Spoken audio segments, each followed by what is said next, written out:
Hello, hello, hello. Okay. This is just the best books I've read in 2020. The year that... Oh, I'm sorry, 2021.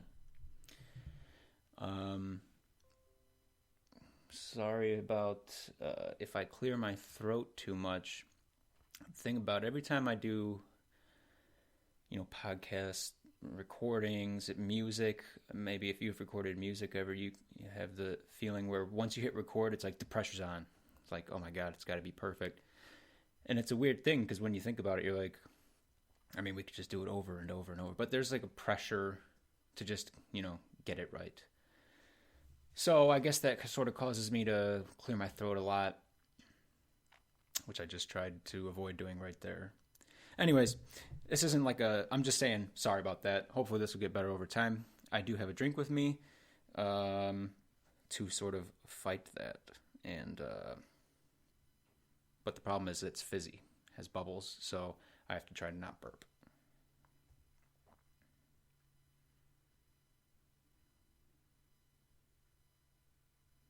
Might just cut all that shit out.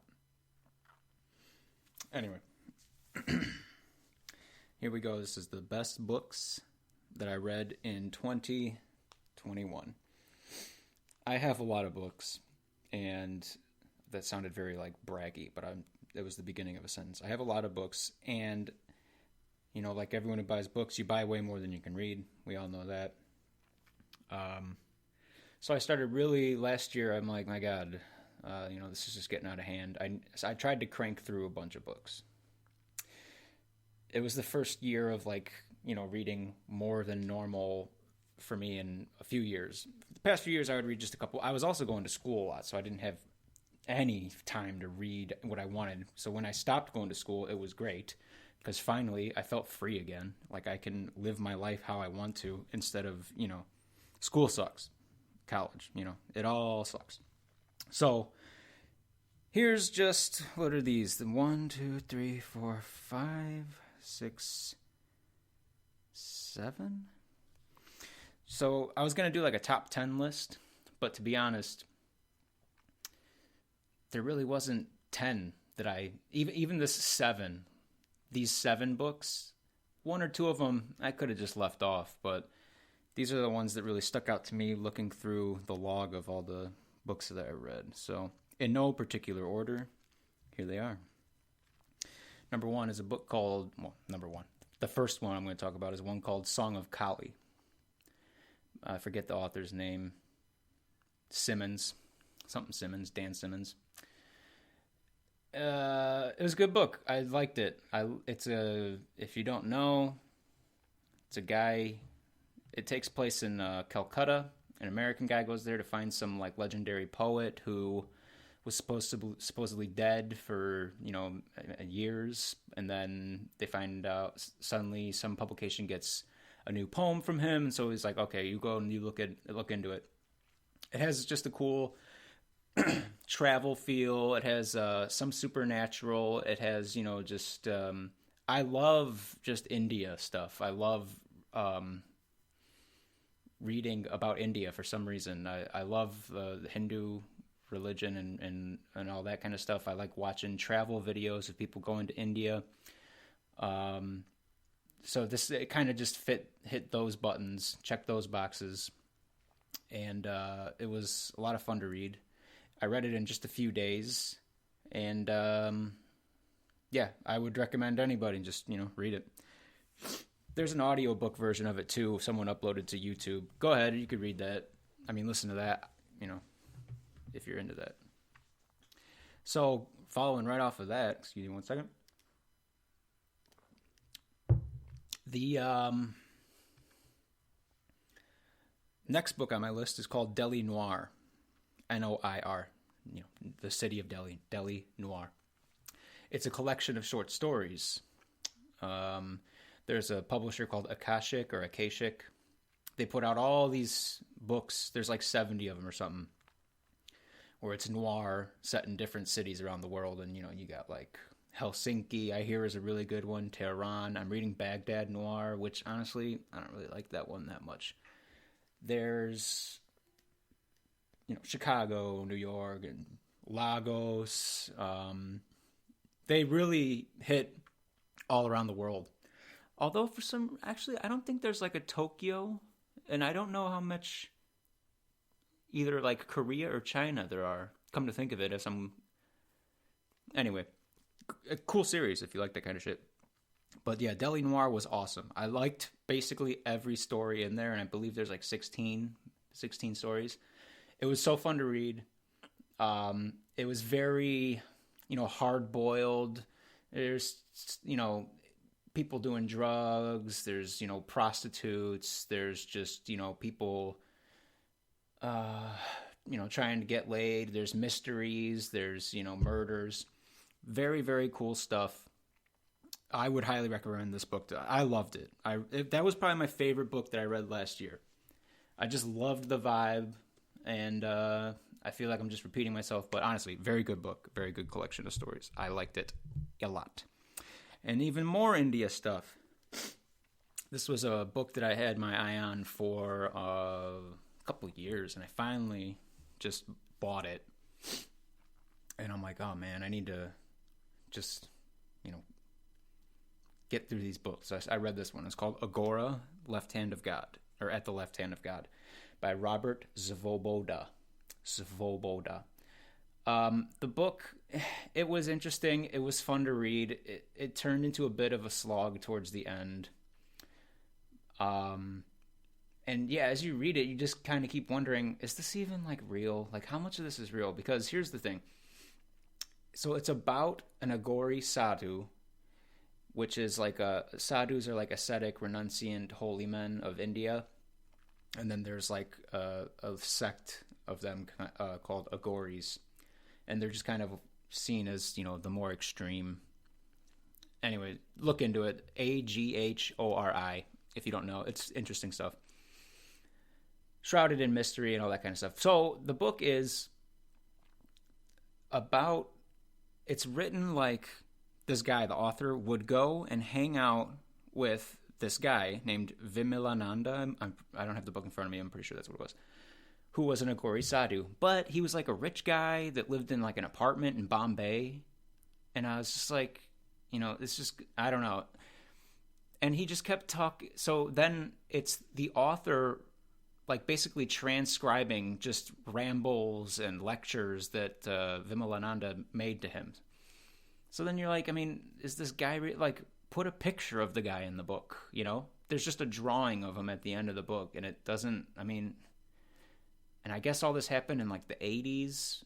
What you're supposed to, I don't know. I just don't know how true it was. It was kind of fun and interesting to read. Some really crazy, unique stuff in there. About like, meditating in the smashans where they, the funeral pyres and stuff, and eating out of a skull and stuff like that. And this guy, the author, Robert Svoboda, he has a YouTube channel. You can go watch him talk about shit right now. But, yeah, it always hits in your mind. You're like, how true is this? Anyway, I'd say it's worth a read if you like that kind of shit. All right.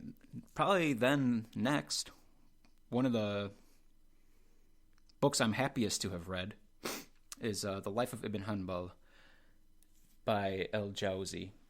It's, who's that publication? They do all these bilingual editions of like classic Arabic texts, Arabic Literary Library, something like that. But this is in there, The Life of Ibn Hanbal, and it's kind of, it's cool. You learn a lot, not just about him, but you kind of, especially if you dive into like the footnotes and stuff, you get a good feel about the time and place, which is, Abbasid era Baghdad.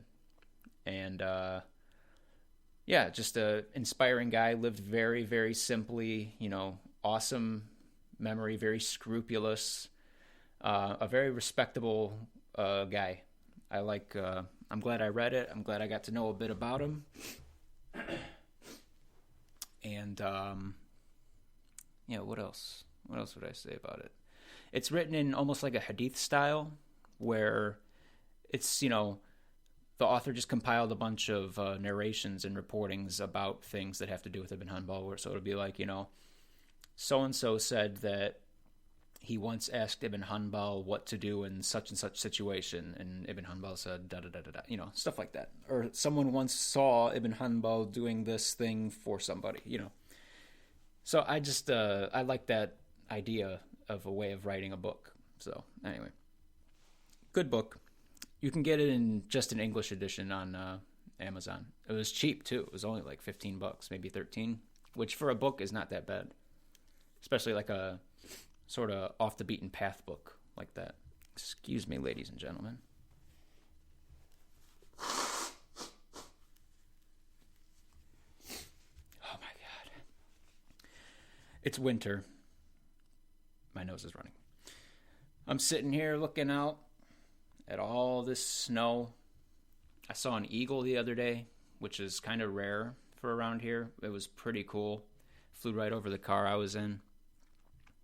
Pretty spectacular stuff. It was huge. I mean, it was huge, this bird, this wingspan. I saw something flying, and I'm like, what is that? And it just got closer and closer, and you get more excited. You're like, oh my God, that's a huge bird. Sometimes, like a crane or something will kind of trick you. You think it's some crazy, bird of prey, and it's just, like a boring pond bird that's just got a big wingspan. And it's just getting closer and closer, and I'm like, oh my God, oh my God, oh my God. Push my head right up against the window, look up, you see the white head, and just this giant wingspan, the yellow claw, the talons. It was really cool. Next book on the list, Zohar, Annotated and Explained by Daniel C. Matt. There's a whole series of books. I have some right here, hang on, called Skylight Illuminations. And they put out all these like religious texts with, footnotes on the page right next to it. So it's not, it's very easy in terms of functionality to get through and understand everything. And it's they got a lot of cool stuff. I have the Book of Job, Ecclesiastes. They have like a Kabbalistic interpretation of the Song of Songs. They have the Zohar, which is the one I put on my list here. Who's that woman? Hildegard of Bingen. They have some of her, just assorted stuff with footnotes. A lot of cool stuff. I would highly recommend checking that out if you're into that stuff. Skylight Illuminations. Anyways, this Zohar one.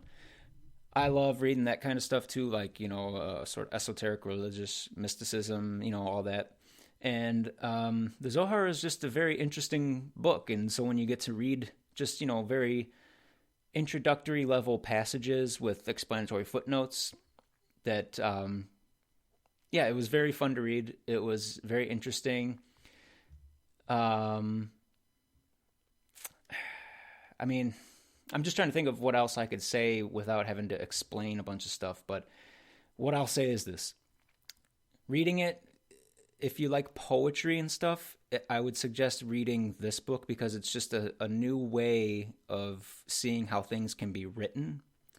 And by that, I don't just mean, it's like just different styles of writing to explain things, So you could write like an essay, you could write a novel that gets a point across, or you could write a poem that just is filled with different levels of interpretation, or you can even go beyond that and write like an esoteric text.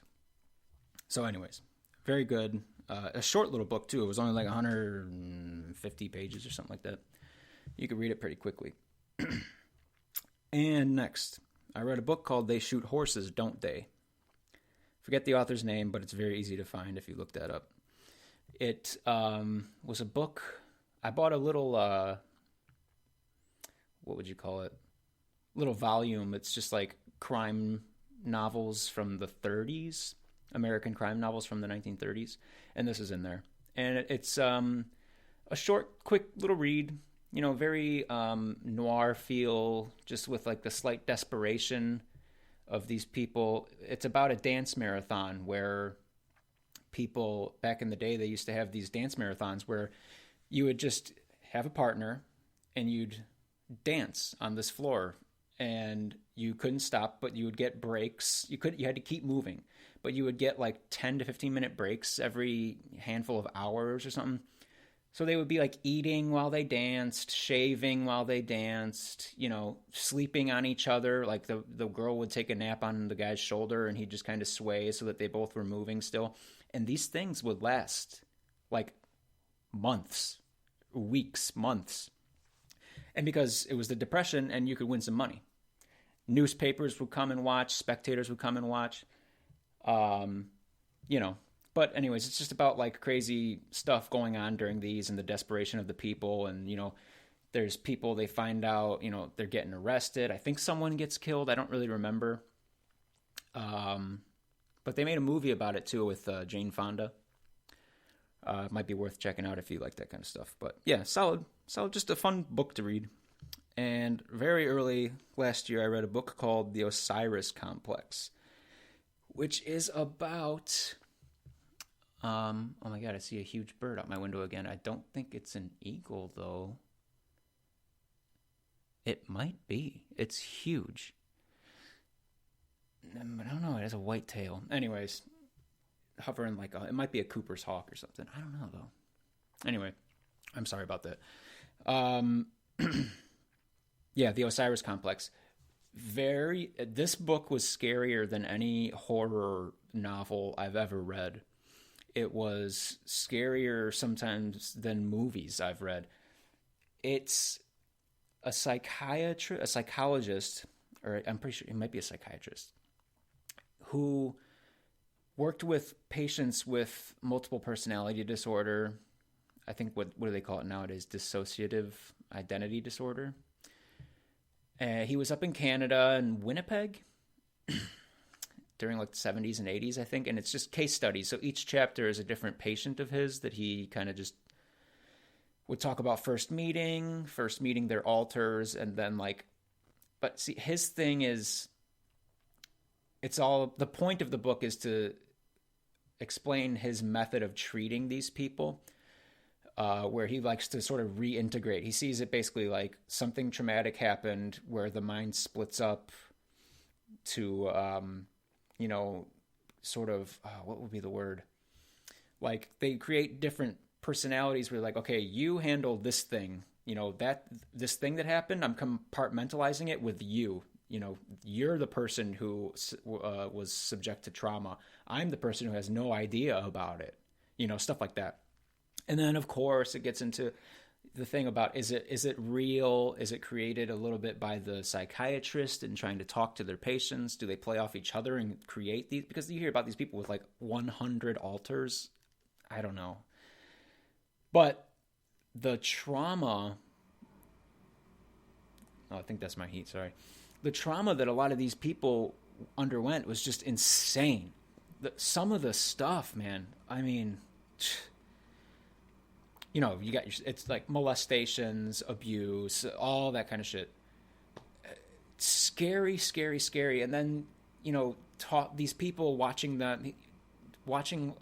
someone who's been through hell, like morph into different people in front of you. It's very ghostly and scary to me. It was, I think I skipped like the last, there's one chapter I skipped. I don't think it was because it was too scary. I think it was actually boring, but that was just one chapter and it's a sizable book. So anyways, I would totally recommend that one. It's a little expensive, though. Okay, now, just to give you your money's worth, I'm just going to go through...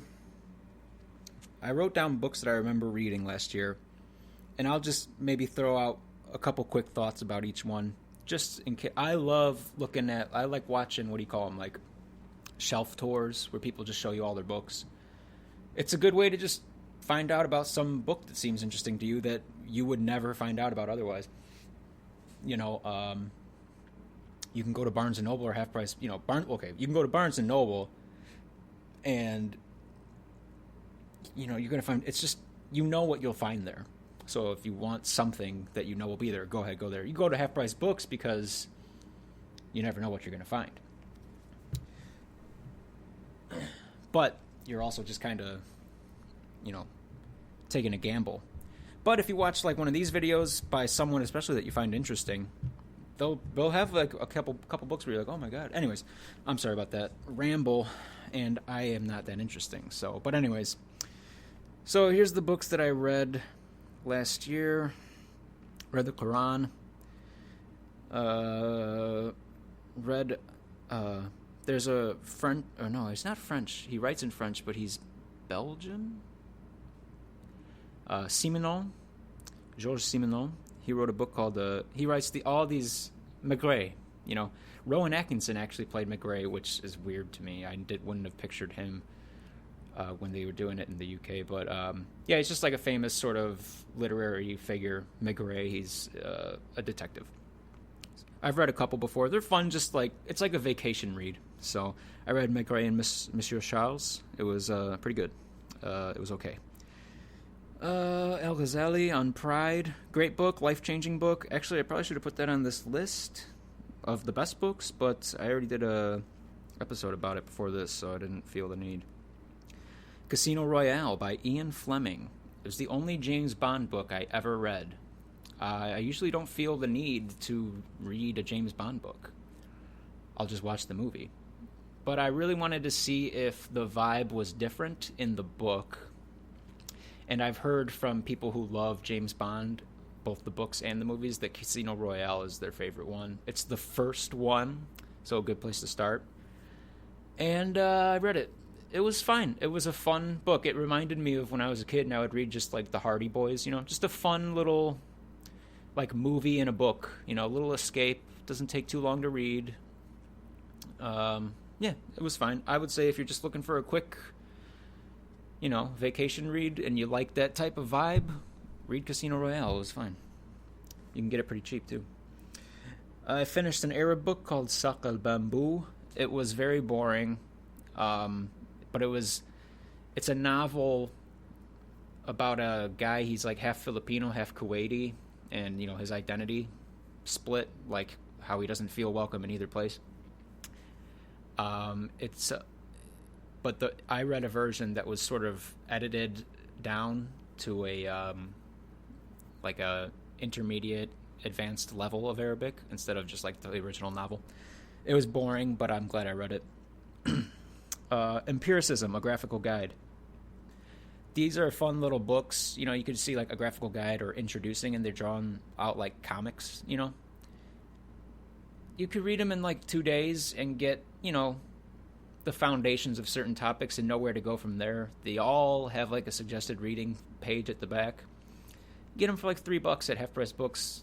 I would say they're fine to read, you know. I'm not a big graphic novel guy. I never read them. These are the only things approaching like a graphic novel or a comic that I read, so I feel a little silly reading them. I don't have to feel that way, but I do. And, yeah, but, you know, they're worth it. You know, reading this book, it made me buy, I read the Empiricism Graphical Guide, and then from there it made me buy W.V.O. Quine's book of essays from a logical point of view, and the 3 dialogues by Barclay. So, you know, something. The Beggar by Naguib Mahfouz. I read this one in English. I thought it was very boring. I didn't like it. You know, he's like Egypt's most famous author, Nobel Prize winner, wrote a ton of books. The Beggar I did not like. It's like 250 pages, and the whole time I'm just like, I don't care about this guy, you know.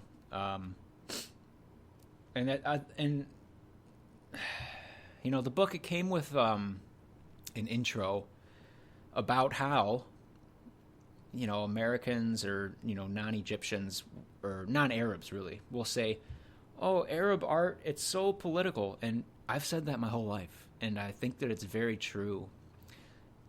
But, you know, the intro makes a point of like, yeah, but what isn't political, you know, like it's the backdrop that informs so many decisions, and especially a country like Egypt. You know, I'm an American, so I guess you could say it's just everything feels like it's been the same, you know, for, you know, a couple hundred years around here for me, but not in Egypt. So I didn't experience it, so I can't speak to it. But to me, especially Naguib Mahfouz, His stuff has that feel to me where it's just like, I don't know. I didn't like The Beggar. The Thief and the Dog, which I did read, I liked. I liked that book. I thought it was cooler. It was more fun to read. I cared more about the guy, the main character. See, in The Beggar, it's like a rich guy who, during some revolution, almost went to jail, but he didn't, and now he just kind of cheats on his wife. He has like a whore that he put up in some, thing. He drives around at night and has sex by the pyramids, and it's just like, it's very, I almost thought of what it reminded me of. It reminds me of like a Hemingway book. Just that Lost Generation feel of like, what am I doing? Like, what are we all doing? I only read one Hemingway book, so The Sun Also Rises. So, but yeah, actually saying that out loud, I think that there might be somewhat of a case about those being similar books. Except I believe Mahfouz wrote his when he was much older, whereas this was, I think, Hemingway's first novel. Anyway. But The Thief and the Dog is much cooler. It's about like a guy who just got out of jail. I'm sorry, it's The Thief and the Dogs, I think. But he just got out of jail, and he wants revenge, and he tries to kill the guy who's, like, with his wife now or something like that. And then he kills the wrong person, then he's just on the lam, and he lives with some, like, ugly, whore of a woman hiding out from the police, and she lives right by a cemetery, and I liked that book way more. I get, because it's like a noir feel almost, and I mean, you could tell from what I've been saying. I like that kind of stuff. What is this? Oh, I read The Butterfly by James M. Cain. I'm pretty sure that's his name, right? James? The guy who wrote Double Indemnity and Mildred Pierce and Postman Always Rings Twice. Yeah, James M. Cain. Cain. I read The Butterfly. I was just kind of confused sometimes. I was a little bored. I kind of forced myself to finish it. The writing style is very fine.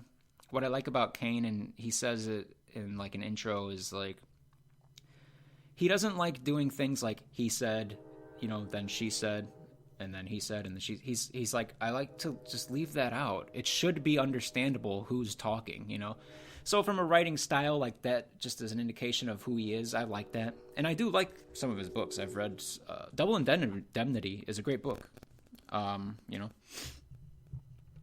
right, what do we got next? Outlaw Ocean. I forget the author's name. It's a cool book. It's about just all the crazy shit that's going on out in the middle of the ocean on these fishing boats. He was a journalist. There's people that are just slaves on these boats. There's, human trafficking. People just getting horribly sick. There's people that are tricked into going on this boat and they never come back onto land for like years. There's illegal fishing. There's Sealand, which is just like a country created by a guy that's on some old, like, battle rig type thing off the coast of the UK. It's an interesting book. I think I skipped the last couple chapters because I just was getting bored. And I think there was nothing more, like, exciting left, really. But, yeah, like, the first 3/4 of the book is pretty interesting stuff. Outlaw Ocean. I read a 70s sort of horror thriller novel called The Other by a guy, Thomas Tyron. Interesting writing style. He writes with a flourish, which I didn't expect when I picked up the book. It was an okay book. I just don't know if... Here, I'll tell you what. I read like 50 pages and then threw it at the ground, and I was like, I'm bored with this book. I'm not reading it. And then I'm like, you know what? Come on, you paid for it. Just read it. I finished the book. I'm kind of glad I did, although it really wasn't the greatest book. They made a movie about it. Maybe just watch the movie. Same title, I believe, The Other. Sayyidi Habibi, that was by Hoda Barakat, a Lebanese writer. This was, again, another sort of abridged for a easier level of Arabic. Still, though, I think like intermediate, not just like beginner. That's kind of a humble brag, sorry. But also just to let you know in case you wanted to buy it. This was a much cooler book than the other one. It's like a Lebanese guy. He's like chubby and he gets picked on a lot, and then he grows up and becomes like a drug dealer and like a badass. And I think there's like a war going on in the backdrop. It was a cooler book than the other, the Sakal Bamboo. All right, here was an interesting one. Otaku, Japan's database animals. It's like a Japanese guy sort of talking about otaku in Japan and like, post-modernity type stuff and how like they are just like I don't know if that's the right thing to say, but how the otaku are like postmodern, they're perfect postmodern creatures. It was fun to read, cool book, learned some stuff. I don't even like anime and stuff like that, but you learn a little bit about it. I read John Barleycorn by Jack London. It's about his relationship with alcohol. He led a cool life. So like the earlier stuff where he's talking about being just like an illegal fisherman on his own boat when he was like 15 years old off San Francisco, that shit was fun and cool to read about. At the end, it gets a little highfalutin, like he's tooting his own horn a lot, trying to show off how well read he is. Isn't that shocking? Because I was just this crazy kid, and now I drink and I think about Socrates, and it's like, shut the fuck up, dude. So I would say read the boat stuff, and then just throw the book in the garbage. Because he doesn't give you any sort of thing about, like, if you're reading it to like understand alcoholism, you don't. It doesn't end with like a message about integrating it into your life or anything. He's just like, I still drink. 1 second, guys. I'm going to blow my nose. This must really suck listening to sniffles. But, you got to do it. We are almost there. I read Pan by Knut Hamsun, the Norwegian writer. I read it in French. I think the translation may not have been good because it was a very cheap book. I do kind of want to reread it in English to just get more into it. It was okay. I didn't really like it that much. Belle de Jour, I read that in French by Joseph Kessel. There's a movie with Catherine Deneuve. The movie is very solid. Who did it? Oh, yeah, that was a Buñuel movie, I think. I'm pretty sure it's Louise Buñuel who did that movie. So there's like some psychoanalytical stuff, going on in it. The book was a little drier in that regard, but there's more like sort of detail and more thought process explained, obviously, because it's written, not shown. But yeah, I'd say the book was solid. It was cool. Fathers and Sons by Turgenev. I finally read that. I've been wanting to read that for like 10 years, but I never bought it for some reason. It was fine. I like that kind of stuff. I like reading that old. I love it's very cozy. It's very bookish. You get like your classic Russian novel from like the 18th or 19th century, and you just read it, and it's fun. I liked it, but I wouldn't put it on the best books that I read because it was just, I don't know, I liked Dostoevsky's Notes from the, House of the Dead, where he's writing about being in prison. I liked that more than Fathers and Sons. Not that they're comparable, but I just read that one too. I read The Biography of Muhammad by Martin Lings. Now, if you look up biographies of Muhammad, this is like one of the most popular ones. A lot of people rave about it. It's written in a weird sort of archaic style. Like whenever he puts a quote from, either the Quran or a hadith or something that people, not even just Muhammad, but people said back then, he writes it in like King James English. I kind of don't get the point. I don't know. He also is always talking about how beautiful everybody is. Like, he'll be like, he saw so-and-so, and she was so beautiful, which is weird. You kind of start getting a little creepy, like, but, I was reading another Martin Ling's book called What is Sufism? And I think I'll have to revisit this. This is a while ago I came up. But I think if you kind of go through that book and you see his sort of symbolic, esoteric explanations, maybe that beauty thing makes some sense.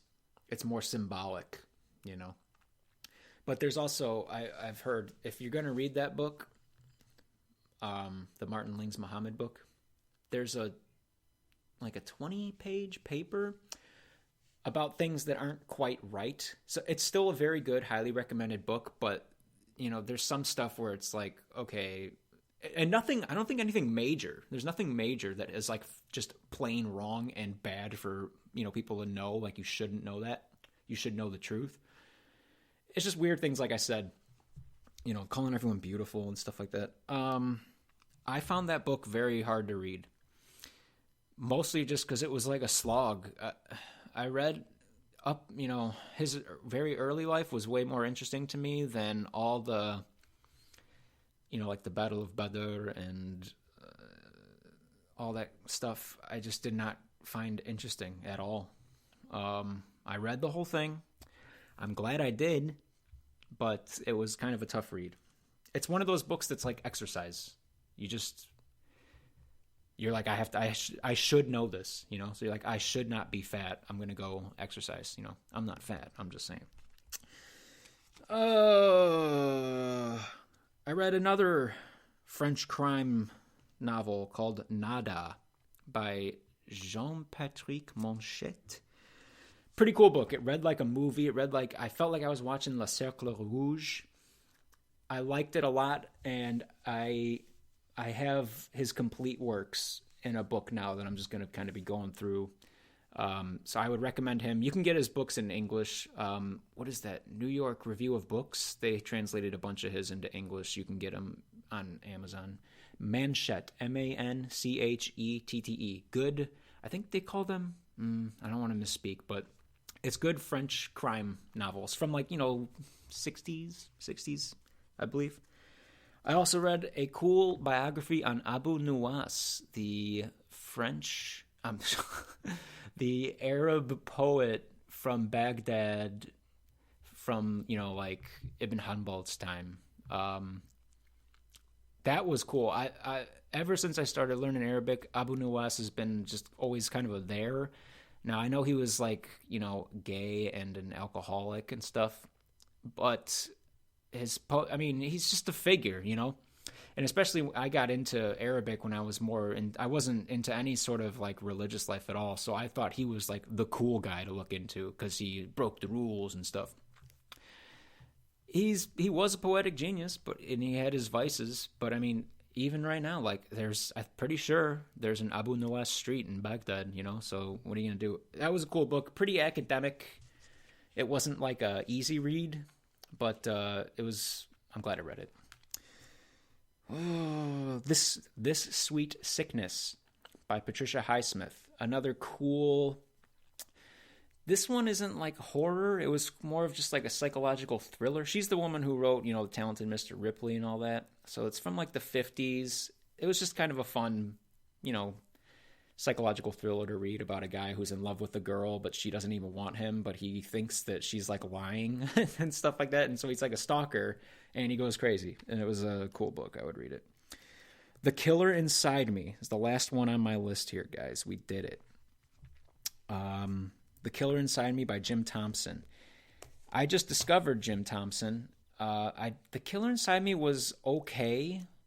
I'm more excited to read some of his other books. He writes these sort of crime, hard-boiled noir type books, but he's more from the 70s, I think. The Killer Inside Me was cool. It's about a sheriff who's a schizophrenic serial killer. Yeah, I would say check it out. Oh, man. All right. I got to get into the swing of recording stuff and not boring you guys. I got some ideas in the pipeline. Oh, what sort of stuff in the pipeline? Ooh, even more of these. And I'm going to keep an eye out for that eagle. And I'm going to keep reading. Although it's harder. This year's been very slow. I've only read two very small, thin books. So, anyways, I'll catch you guys later. Peace.